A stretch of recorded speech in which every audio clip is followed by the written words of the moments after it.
par exemple, quelles sont les principales conclusions avec enfin, une sorte de bilan d'étape? Quels sont les segments, on va dire, où on est le plus demandeur? Quels sont les segments qui sont les plus pérennes? Est-ce qu'il y a ces données-là aujourd'hui? Il y a des données, mais elles n'ont pas encore la profondeur, l'importance pour pouvoir tirer des conclusions voilà, définitives. Mais c'est même un peu prématuré de parler de bilan d'étape. Aujourd'hui, nous avons un début à peu près de 300 millions de dirhams de programmes d'investissement qui ont été réalisés dans ce secteur-là. Il y a de l'énergie renouvelable à plus forte dominance. Et le traitement la revalorisation des déchets aussi, industriels. Mais ce sont juste des exemples. Mais bien sûr. Il ne faut pas aller de là de dire que, parce que comme on disait, on dit tous, c'est un début d'activité qu'il va falloir booster, généraliser.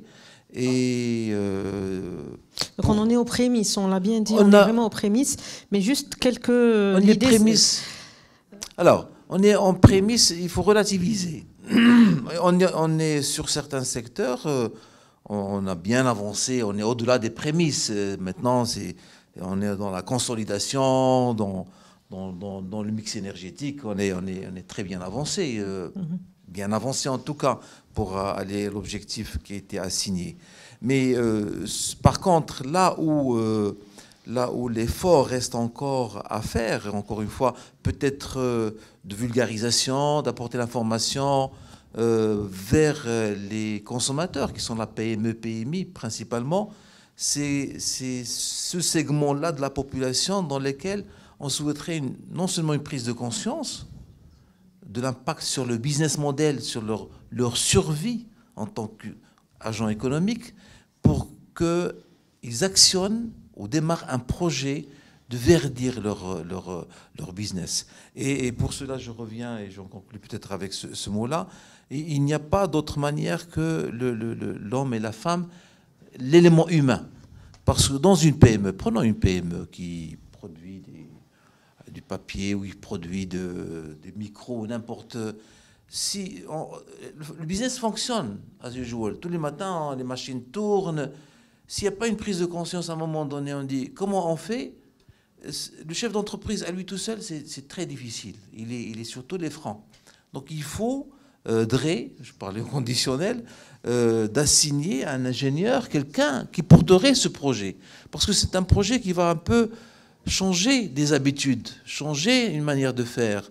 Et avant de changer, il faut falloir concevoir, identifier la chaîne sur laquelle il va intervenir. Donc ce n'est pas simple. C'est pas un remplacement. C'est la transition en parallèle. C'est un projet, voilà. Donc c'est une prise de conscience. C'est pour ça que je dis c'est un projet de l'entreprise dans toutes ses composantes. Et de ceux qui produisent, de ceux qui sont dans le back-office, de ceux qui vendent. Et le chef d'entreprise est le principal concerné. Il est l'actionnaire. Son business, sa survie dépendra de sa capacité à répondre à ces exigences de ses donneurs d'ordre. Encore plus s'il est exportateur. Donc, moi, je pense qu'il faut passer à l'action. C'est vrai qu'il y a des choses d'autres réglementaires, mais il ne faut pas les attendre. On peut passer à l'action. Il y a des entreprises qui aujourd'hui, je vous ai dit 300 millions de dirhams, qui sont dans nos activités au début. Ils n'ont pas attendu qu'on sorte un règlement. Que ces freins-là, aujourd'hui, ne sont pas bloquants, on peut dire. Il faut les anticiper. Il faut dire comme si elles existaient. Avant d'aller dans la contrainte, il faut de la volonté. Il y a un aspect très important dans le private equity dont parlait Tariq Heddi. Je suis en train de lire son livre que plus de 90% des jobs de demain ne seront pas... on ne les connaît pas. On ne les connaît pas. Je veux dire, si on ne les connaît pas, c'est de la formation, c'est les besoins, c'est le marché, la contrainte qui vont les mettre. Et d'où l'innovation. L'innovation est très importante et le private equity apporte cet élément-là, moins dans le financement, mais plus dans la prise de conscience et dans la conduite du projet. Dans le déploiement. Parce qu'un private equity, à un moment donné, c'est vrai qu'il est actionnaire, et bon, c'est vrai, pour développer le potentiel que présente la start-up, le business en lui-même. Mais il cherchera du financement auprès de la banque, il cherchera du financement ailleurs pour compléter. Et c'est très important. Aujourd'hui, plus de 10%, en fait, on a une activité sur tout ce qui est financement d'innovation à ces steps les plus précoces, vraiment au niveau de l'idée. Parce que ce sont des stades qui ne peuvent pas être financés par de la dette conventionnelle. On ne peut pas financer une idée par un crédit, pour la simple raison qu'un crédit bancaire, si vous l'empruntez, vous devez rembourser. Et si la personne ne rembourse pas, elle est blacklistée au niveau de la centrale des risques. Le prochain demande de crédit, toutes les banques de la place, n'importe quelle entreprise qui va demander un crédit, la première des choses que fait un banquier, il va voir quelle est sa situation au niveau de...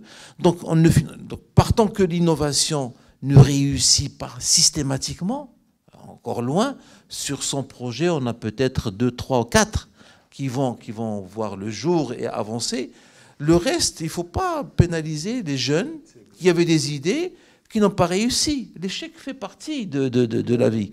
Et il faut leur trouver des modes de financement adaptés. Donc nous les y financement avec de la subvention, avec des prêts d'honneur, des instruments de financement assez intelligents qui leur permettent d'avancer pour arriver à un moment donné à être arrivés à un fonds d'amorçage.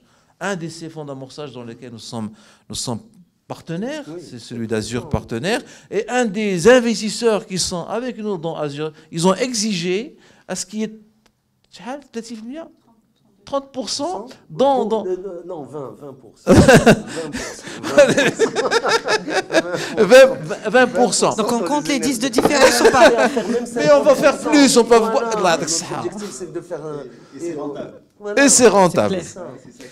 Donc en résumé... Moi, personnellement, je pense que c'est au-delà d'aller dans la PME, parce que ce qui nous intéresse aujourd'hui, c'est les solutions de financement pour les PME marocaines. Ouais, notre tissu économique est tel qu'aujourd'hui, on ne peut que parler de PME. Voilà, mais les comportements commencent dès les jeunes âges. Et la prise de conscience chez les jeunes aujourd'hui, quand on a une remarque de nos enfants, ils disent, parce que l'école leur a dit, la maîtresse... Il ne faut pas gaspiller l'eau quand on se brosse les dents, des choses banales.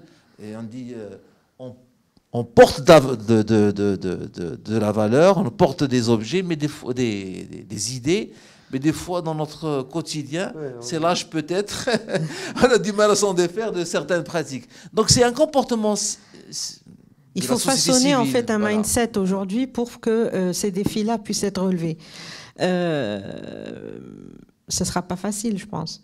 Mais il faut vraiment... je pense qu'avant de parler de financement et de projets portés par les PME vertes, vous avez bien fait de le dire, M. El Harch, il faut vraiment construire une mentalité verte déjà, pour que l'investissement vert devienne systématique.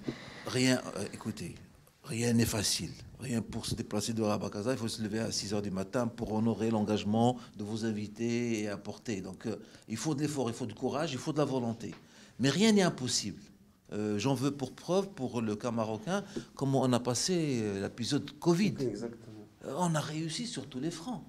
Je veux dire, avec les moyens que nous avons, Exactement. Mais avec ce qu'on a, on peut faire des choses. C'est uniquement... Mais il faut être conscient, et il faut passer à l'action. Et c'est en travaillant qu'il y a des améliorations continues qui peuvent se faire. Mais on ne va pas réussir.